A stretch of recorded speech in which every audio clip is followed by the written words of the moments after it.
готов? О, да! Маккуин готов!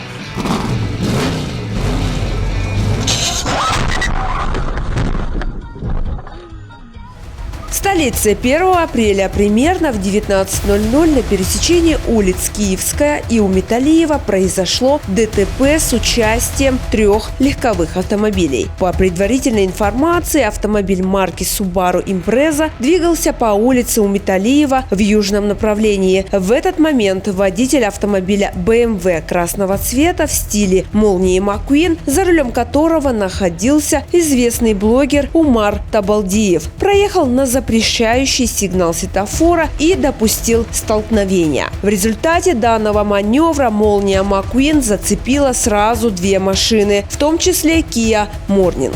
По имеющей информации, блогер нередко публикует в своих социальных сетях видеозаписи со своим автомобилем, на котором установлен также световой сигнал. Также очевидцы утверждают, что после аварии виновные выполнили акробатический трюк сальто на фоне поврежденного автомобиля. Ситуация с выполнением сальто на фоне разбитых машин вызывает, мягко говоря, недоумение. Когда происходит ДТП, прежде всего важно состояние пострадавших и последствия аварии, а не попытки превратить происходящее в развлекательный контент. Обстоятельства ДТП уточняются, проводится проверка.